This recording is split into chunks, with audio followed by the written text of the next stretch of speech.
रात के करीब 2 बज रहे हैं। चारों तरफ एकदम शांति है, बस घड़ी की वो टिक टिक सुनाई दे रही है। लेकिन दिमाग के अंदर वहां एक अलग ही तूफान चल रहा है। वही तो मतलब, बाहर शांति है पर अंदर शोर है। हाँ बिल्कुल। नींद आंखों से कोसों दूर है और हम बस छत की तरफ घूरते हुए करवटें बदल रहे होते हैं।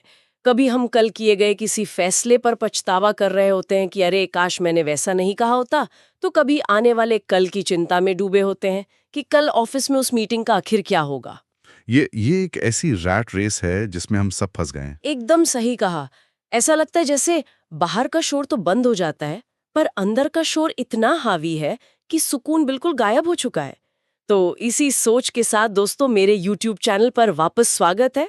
बहुत बहुत शुक्रिया मुझे यहाँ बुलाने के लिए। आज हम जिन सोर्सेज, किताबों और रिसर्च पेपर्स को एक साथ लाकर उनकी गहराई में उतरने वाले हैं, उनका मकसद एक बहुत ही आम लेकिन जरूरी सवाल का जवाब ढूंढना है। हम इस पर एक डीप डाइव करेंगे कि आखिर हमारी खुद की सोच हमारी सबसे बड़ी दुश्मन क्यों बन जाती है और हम इसे अपनी सबसे बड़ी ताकत कैसे बना सकते हैं। और ये जो रात के 2 बजे वाली हालत आपने बताई ना, ये हम सब ने कभी ना कभी महसूस की है। और हमारे पास आज जो दर्शन और मनोविज्ञान का मटेरियल है वो इस पर बहुत गहरी रोशनी डालता है। तो कहाँ से शुरू करें हम इसको? हम लेखक एकार्ट टॉले से शुरू करते हैं। वो अपनी किताबों में इस बात पर बहुत जोर देते हैं कि इंसान का दिमाग शायद ही कभी आज में यानी वर्तमान में रहता है। दिमाग का डिफॉल्ट मोड यही बन गया है कि वो हमेशा भूतकाल यानी पास्ट की गलतियों में उलझा रहेगा या फिर भविष्य के डर में भागेगा। जैसे जैसे एक बहुत छोटा सा उदाहरण ले लीजिए। सुबह अलार्म बजने पर किसी ने स्नूज बटन दबा दिया। अब आंख खुलते ही दिमाग पहले तो उस पछतावा में चला जाएगा कि मैं जल्दी क्यों नहीं उठी, मैं हमेशा यही करती हूँ। हाँ, और फिर तुरंत आगे भागेगा कि अब ट्रैफिक मिलेगा, ऑफिस पहुंचने में लेट हो जाऊंगा, बॉस गुस्सा करेगा। वहीं तो इस पूरे चक्कर में हमने उस सुबह के उस खूबसूरत वर्तमान को पूरी तरह खो दिया। वर्तमान ही वो एकमात्र जगह है जहां हमारा असल कंट्रोल होता है। पास्ट एक ऐसी चीज है जिसे चाहे कितना भी सोच ले, बदला नहीं जा सकता। और फ्यूचर ऐसी चीज है जो अभी आई नहीं है और शायद वैसी हो भी ना जैसा हम सोच रहे हैं। अपना पूरा ध्यान सिर्फ और सिर्फ नाव पर लगाना ही असली शांति का रास्ता है। सुनने में तो ये बहुत अच्छा लगता है कि वर्तमान में जीना चाहिए, लेकिन प्रैक्टिकली सोचिए, जब जिंदगी में कोई अचानक परेशानी आती है तो दिमाग तुरंत रिएक्ट करता ही है ना। उस वक्त वर्तमान में कैसे रहा जाए? ये एक बहुत ही लाजवाब सवाल है।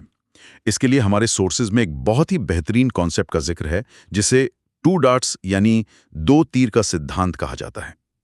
जिंदगी में दुख असल में कैसे काम करता है, इसको समझने के लिए ये एक जबरदस्त मेटाफर है। 2 तीर? थोड़ा विस्तार में समझाइए इसको। हाँ, तो पहला तीर वो दर्द है जो हमें जीवन में अचानक मिलता है, जैसे अचानक पैर में चोट लग जाना, किसी नए बिजनेस में फेलियर मिलना या किसी रिश्ते का टूट जाना। ये पहला तीर अनअवॉइडेबल है, इस पर किसी का कोई बस नहीं है। सही बात है, एक्सीडेंट्स तो होते ही हैं। लेकिन असली समस्या वहां शुरू होती है जब दूसरा तीर आता है। और हैरानी की बात यह है कि ये दूसरा तीर हमें कोई बाहर वाला नहीं मारता, ये हम खुद अपने आप को मारते हैं। अरे बाप रे, मतलब हम खुद को दुख देते हैं। यही सबसे बड़ा ट्रैप है।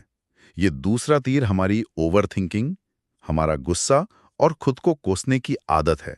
जब कोई इंसान सोचता है कि मेरे साथ ही ऐसा क्यों हुआ, या महीनों तक किसी पुराने फेल्ड रिलेशनशिप के बारे में सोचकर दुख मनाता रहता है कि मैं ही शायद किसी काबिल नहीं हूं, तो वो इंसान उस थोड़े से दर्द को एक लंबी सफरिंग में बदल देता है। एग्जैक्टली। दर्द आना नेचुरल है, लेकिन सफरिंग यानी वो तपन, वो एक चुनाव है। ये दूसरा तीर बिल्कुल ऑप्शनल है। अगर हम इसको थोड़ा और पीछे जाकर देखें तो स्टोइक फिलॉसफी इस पर बहुत गहरी बात करती है। मार्कस ऑरेलियस और एपिक्टेटस जैसे महान दार्शनिकों ने सदियों पहले यही तो सिखाया था। बिल्कुल। एपिक्टेटस का उदाहरण तो सबसे सटीक है। वो एक गुलाम थे। उनका अपने फिजिकल हालात पर, अपने शरीर पर कोई कंट्रोल नहीं था, लेकिन उनका दिमाग पूरी तरह आजाद था। उनका मानना था कि दुनिया में ऐसी बहुत सी चीजें हैं जो किसी के भी नियंत्रण में नहीं है। असली ताकत इस बात को स्वीकार करने में है कि हम सिर्फ अपने दिमाग और अपनी प्रतिक्रिया यानी रिएक्शन को कंट्रोल कर सकते हैं। जब हम उन चीजों के लिए दुख मनाना बंद कर देते हैं जिन्हें बदला नहीं जा सकता, तो वो दूसरा तीर अपने आप रुक जाता है। सही पकड़ा आपने। लेकिन एक बात यहाँ थोड़ा क्लियर करनी जरूरी लगती है मुझे। क्या सच में उस दूसरे तीर को रोकना इतना आसान है? हम इंसान आदत से मजबूर हैं। ओवर थिंकिंग गलत है ये सब जानते हैं, फिर भी हम उस आदत को छोड़ क्यों नहीं पाते? इसको समझने के लिए स्पेंसर जॉनसन की एक मशहूर कहानी हु मूव्ड माई चीज के बारे में बात करना बनता है। इस कहानी में दो चूहे हैं, स्निफ और स्करी, और दो छोटे इंसान हैं, हेम और हॉ। ये स्टोरी मैंने सुनी है, ये बहुत इंटरेस्टिंग है। हाँ, तो ये चारों एक भूल भुलैया में चीज यानी अपने कंफर्ट, खुशी और सक्सेस की तलाश में रहते हैं। उन्हें एक बड़ा चीज का स्टेशन मिल जाता है और वो वहीं आराम से रहने लगते हैं। लेकिन एक दिन जब वो देखते हैं कि उनका चीज का भंडार खत्म हो गया है, तब उनका रिएक्शन देखने लायक होता है। चूहे तो बिना ज्यादा सोचे अपनी पुरानी इंस्टिंक्ट का इस्तेमाल करते हैं और नए चीज की तलाश में भूल भुलैया में आगे निकल पड़ते हैं ना। हाँ, लेकिन इंसान क्या करते हैं? हेम और हॉ ओवर एनालाइज करते हैं। वो डर जाते हैं, गुस्सा करते हैं और उसी खाली जगह पर अटके रहते हैं, ये उम्मीद करते हुए कि कोई चमत्कार होगा और पुराना चीज वापस आ जाएगा। ये कहानी तो आधुनिक दुनिया की बहुत बड़ी सच्चाई दिखाती है। इंसान होने के नाते हमारे पास सिचुएशन को एनालाइज करने की जबरदस्त क्षमता है, लेकिन यही क्षमता अक्सर हमें आगे बढ़ने से रोकती भी है। जिंदगी में बदलाव आना तय है। पुरानी चीज यानी पुरानी जॉब, पुरानी रिलेशनशिप या पुराना कंफर्ट जोन कभी ना कभी खत्म होगा ही। इस कहानी में हॉ नाम का जो किरदार है वो एक बहुत बड़ी बात समझ जाता है। क्या समझता है वो? जब वो आगे बढ़ने की हिम्मत दिखाता है और भूल भुलैया के अंधेरे में निकलता है, तो उसे एहसास होता है कि खाली बैठकर उसने जो डर अपने दिमाग में बनाया था, वो डर असल हालात से कहीं ज्यादा भयानक था। एक्शन लेने से आत्मविश्वास वापस आता है, जबकि खाली बैठे रहने से डर और डाउट और बढ़ते हैं। तो हम सबको अपनी जिंदगी में स्निफ और स्करी की तरह हालात को जल्दी अपनाना और आगे बढ़ना सीखना होगा। एक्शन लेना ही पड़ेगा। बिल्कुल, एक्शन लेना जरूरी है। लेकिन एक्शन तभी असरदार होता है जब वो एक आदत बन जाए, क्योंकि मोटिवेशन तो 1 या 2 दिन चलता है, फिर हम वापस वही पुराने धर्रे पर आ जाते हैं। जेम्स क्लियर ने अपनी रिसर्च में आदत बनाने का एक बहुत ही शानदार फॉर्मूला बताया है। हाँ, वो हैबिट लूप वाला फॉर्मूला। सही कहा। उन्होंने बताया कि हर आदत 4 हिस्सों में बनती है: क्यू, क्रेविंग, रिस्पॉन्स और रिवॉर्ड। मान लीजिए फोन में नोटिफिकेशन की आवाज आती है, वो एक क्यू यानी इशारा है। फिर दिमाग में ये जानने की तलब होती है कि किसका मैसेज आया होगा, क्या चल रहा है सोशल मीडिया पर, ये क्रेविंग है। और फिर हम अपना काम छोड़कर फोन उठाते हैं, ये रिस्पॉन्स है। और नया मैसेज या रील देखकर दिमाग में जो एक डोपामीन रिलीज होता है, एक छोटी सी खुशी मिलती है, वो रिवॉर्ड है। अगर हमें अपने लक्ष्य हासिल करने हैं तो हमें इन बुरी आदतों के लूप को तोड़ना होगा। पर सवाल वही आता है, नए लूप्स बनाए कैसे जाएं जब दिमाग पुराने लूप्स का इतना आदी हो चुका हो? वही सबसे बड़ा चैलेंज है। अक्सर लोग नए साल पर या किसी मोटिवेशनल वीडियो को देखकर एक दिन में ही अपनी पूरी जिंदगी बदलने का सोचते हैं। जैसे मैं कल से सुबह 4 बजे उठूंगा और 10 किलोमीटर भागूंगा। ये अप्रोच लगभग हमेशा फेल होती है। हाँ, क्योंकि वो बहुत एक्सट्रीम होता है। इसीलिए जेम्स क्लियर एक बहुत ही असरदार 2 मिनट रूल के बारे में बताते हैं। अगर किसी नई आदत को शुरू करना है तो उसको इतना आसान और आकर्षक बनाना पड़ेगा कि उसे शुरू करना बिल्कुल मुश्किल ना लगे। नई आदत को शुरू में सिर्फ 2 मिनट में पूरा होने लायक बनाएं। रुकिए, इस पे थोड़ा रुकते हैं। सिर्फ 2 मिनट। अगर कोई इंसान एग्जाम की तैयारी कर रहा है तो 2 मिनट किताब खोलने से कोई एग्जाम थोड़ी पास कर लेगा। ये सुनने में थोड़ा अजीब नहीं लगता कि सिर्फ 2 मिनट से कोई लाइफ चेंजिंग हैबिट बन सकती है? बिल्कुल अजीब लगता है और शुरू में इलॉजिकल भी लगता है, लेकिन यहाँ मनोविज्ञान काम कर रहा है। 2 मिनट रूल का मकसद उस काम को पूरा करना नहीं है, बल्कि उस काम को शुरू करने की आदत डालना है।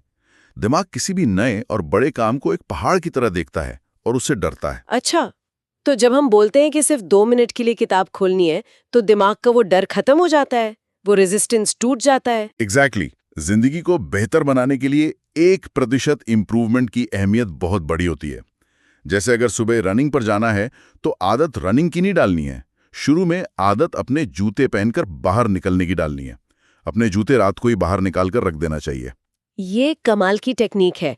अगर गिटार सीखना है तो उसे ऐसी जगह रखें जहां वो रोज दिखे।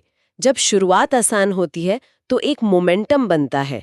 एक बार किताब खुल गई तो इंसान अक्सर 2 मिनट से ज्यादा ही पढ़ लेता है। असली लड़ाई तो बस शुरू करने की होती है। और ये जो मोमेंटम वाली बात आपने की, ये दिमाग के एक और पहलू की याद दिलाती है।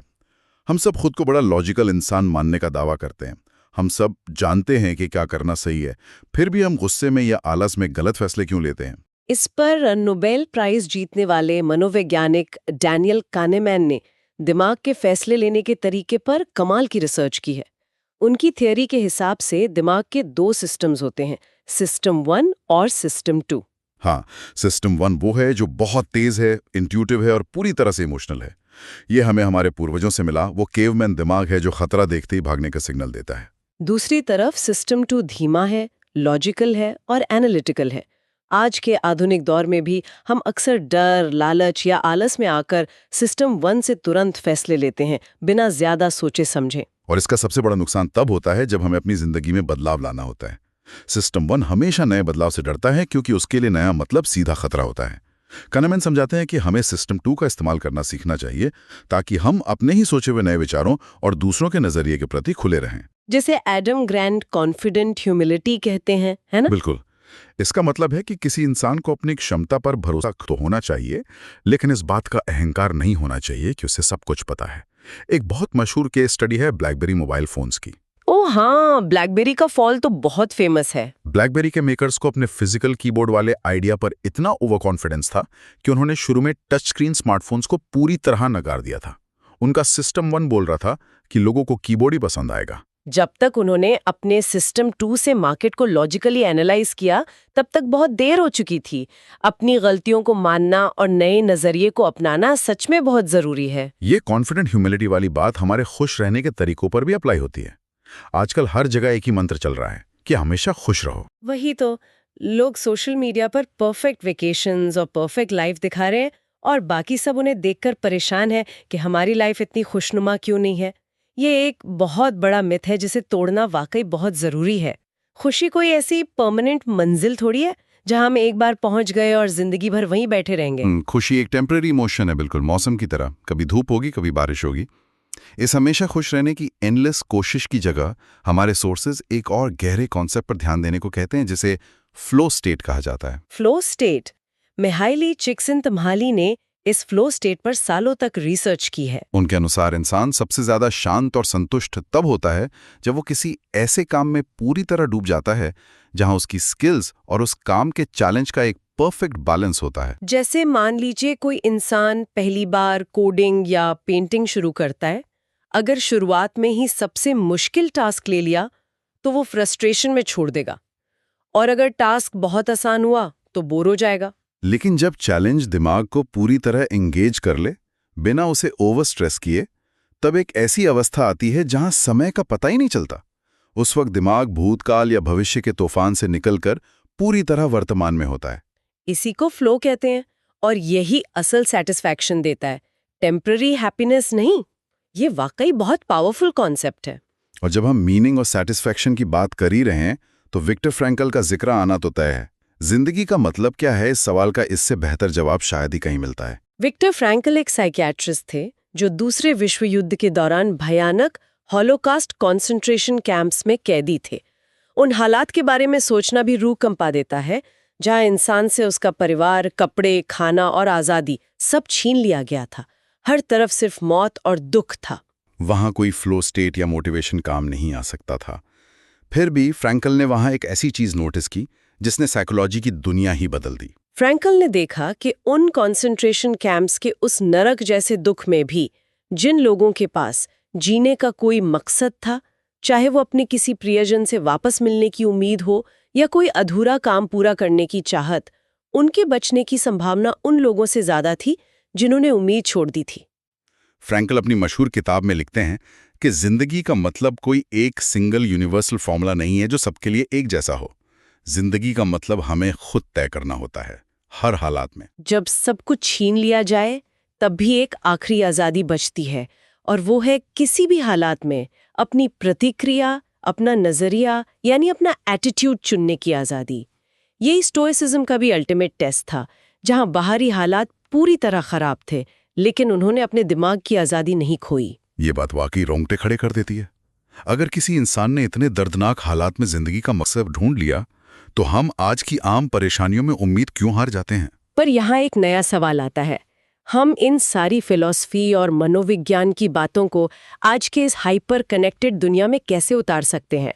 क्योंकि आज के ज़माने की सबसे बड़ी बीमारी आखिरकार अकेलापन, और एक दूसरे से ना जुड़ पाना बन चुकी है। ये बहुत बड़ा मुद्दा है। हम दोस्तों के साथ बैठे होते हैं पर सबके ध्यान अपने अपनी स्क्रीन्स पर होते हैं। हम सोशल मीडिया पर हजारों लोगों से जुड़े हैं, लेकिन अंदर से एक अजीब सा अकेलापन महसूस करते हैं। इस डिजिटल अकेलेपन को दूर करने के लिए थिच नाथ हन जैसे स्पिरिचुअल मास्टर्स ने एक बहुत सटीक रास्ता दिखाया है। उन्होंने माइंडफुल लव यानी ध्यानपूर्वक प्रेम और करुणा के बारे में विस्तार से समझाया है। करुणा जो एक प्राचीन शब्द है, इसका मतलब आजकल थोड़ा गलत निकाला जाता है। लोग सोचते हैं किसी पर तरस खाना या किसी का दुख देखकर सिर्फ बुरा महसूस करना करुणा है। लेकिन ऐसा नहीं है। करुणा का असली मतलब है उस दुख को समझना और उसे दूर करने की सच्ची कोशिश करना, बिल्कुल एक हीलर या डॉक्टर की तरह। उन्होंने इसके लिए एक कमाल का उदाहरण दिया है जिसे सुनकर पूरा नजरिया बदल जाता है। वो नमक और पानी वाला उदाहरण ना? हाँ, अगर एक चम्मच नमक एक छोटे ग्लास पानी में डाला जाए तो वो पानी इतना खारा हो जाएगा कि उसे पीना नामुमकिन होगा। लेकिन सोचिए, अगर वही एक चम्मच नमक एक विशाल नदी में डाल दिया जाए तो क्या नदी के पानी के स्वाद में कोई फर्क पड़ेगा? बिल्कुल नहीं। इंसान का दिल भी ऐसा ही होता है। अगर हमारा दिल छोटा है, हम सिर्फ अपने बारे में सोचते हैं, तो छोटी सी परेशानी या दूसरे का कोई छोटा सा ताना भी बड़ा दुख देता है। अगर हमारा दिल बड़ा और शांत है, तो हम बड़े से बड़े दुख को भी सह सकते हैं बिना अपनी शांति खोए। लेकिन ये नदी जैसा बड़ा दिल बनाया कैसे जाए? मुझे लगता है कि किसी और से सच्चा रिश्ता बनाने के लिए और अपने दिल को बड़ा करने के लिए सबसे पहले खुद से जुड़ना बहुत जरूरी है। जब तक कोई खुद अंदर से शांत नहीं होगा, अपने वर्तमान में ध्यान नहीं लगाएगा, तब तक वो दूसरों से सच्चा रिश्ता बना ही नहीं सकता। कोर्सेज एक बहुत आसान टेक्निक बताते हैं जिसे बॉडी स्कैन कहते हैं। अब अगर कोई सोचे कि बॉडी स्कैन क्या है, तो ये कोई मेडिकल टेस्ट नहीं है। ये आंखें बंद करके ध्यान को अपने पैरों के अंगूठे से लेकर सिर तक धीरे धीरे ले जाने की आदत है। इससे हम महसूस कर पाते हैं कि हमारे शरीर में कहाँ स्ट्रेस है, कहाँ थकान है। अपनी सांसों पर ध्यान देना, अपने शरीर को महसूस करना, ये छोटी छोटी बातें हमें पास्ट और फ्यूचर के तूफान से खींचकर सीधा वर्तमान में वापस लाती हैं। एक शांत दिमाग ही एक बेहतर सुनने वाला इंसान बन सकता है। अगर हम खुद ही परेशान और स्ट्रेस से भरे होंगे, तो हम किसी और की परेशानी आखिर कैसे समझेंगे?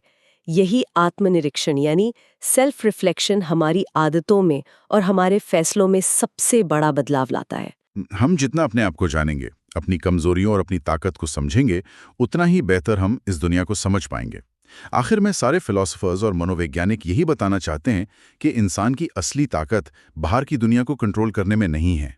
असली ताकत अपने अंदर चल रहे विचारों के तूफान को देखना, उन्हें समझना और उन्हें शांत करने में है। चलिए अब इस पूरी चर्चा को समेटते हैं। हमने डीप डाइव के शुरू में जिस आम परेशानी की बात की थी, वो है रात के 2 बजे की बेचैनी, ओवरथिंकिंग करना, पुरानी बातों का दुख और आने वाले कल का डर। इनका पूरा आसान और बेहतरीन समाधान लेखक शुभम कुमार सिंह की किताब you become what you think में बहुत ही खूबसूरती से मिलता है। सही कहा।